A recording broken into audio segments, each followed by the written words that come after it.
গাড়িতে নিয়ে গেছে।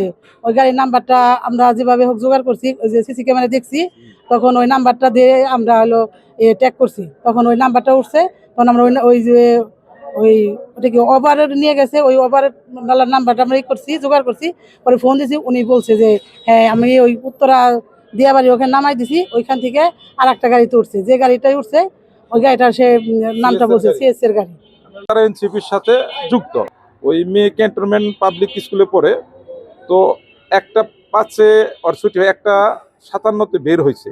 তো ভিডিও ফুটেজে দেখতে পাই একটা সিলভার কালারের গাড়ি এবং একটা সাদা কালারের গাড়ি ওখানে ছিল, সিএস এর গাড়ি। ওই সিএস এর গাড়ি ওই দুইটা দেয়। পরে থানার মাধ্যমে, পুলিশের মাধ্যমে আমরা জানতে পারি ওইটা ওনারা ট্র্যাক করে ওই গাড়িটা নিয়ে ওরা মেয়েটারে নিয়ে পৌঁছায় যায়।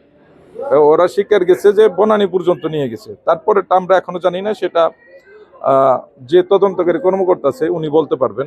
শুরু হয় নাই 10 তারিখ, একটা প্রায় 2টায় থেকে, মানে একটা 57-তে নিখোঁজ হয়েছে। থানায় একটি অপহরণ মামলা রুজু হয় নারী ও শিশু আইনে। অপহরণ মামলা রুজু হওয়ার প্রেক্ষিতে আমরা তদন্ত শুরু করি। বাদী দাবি করেন যে তার মেয়ে 10ম শ্রেণীর ছাত্রী, সাভার ক্যান্ট পাবলিক স্কুলের, এবং বয়স 16 বছর। তাকে শাকিল সহ অজ্ঞাতনামা কিছু ব্যক্তি অপহরণ করে, সেই অভিযোগের প্রেক্ষিতে মামলা রুজু হয়। মামলা রুজুর পরে আমরা সন্দিগ্ধ আসামি হিসেবে দুজনকে গ্রেপ্তার করি। একজনের নাম তৌহিদুল ইসলাম সানভি, আরেকজনের নাম নাজিম। তাদেরকে জিজ্ঞাসাবাদ শেষে আমরা বিজ্ঞ আদালতে প্রেরণ করেছি। আর এই মামলাটি তদন্তাধীন আছে। আমরা ভিকটিম উদ্ধার এবং মামলার যে প্রধান আসামি শাকিল, তাকে গ্রেপ্তারে আমাদের অভিযান অব্যাহত আছে।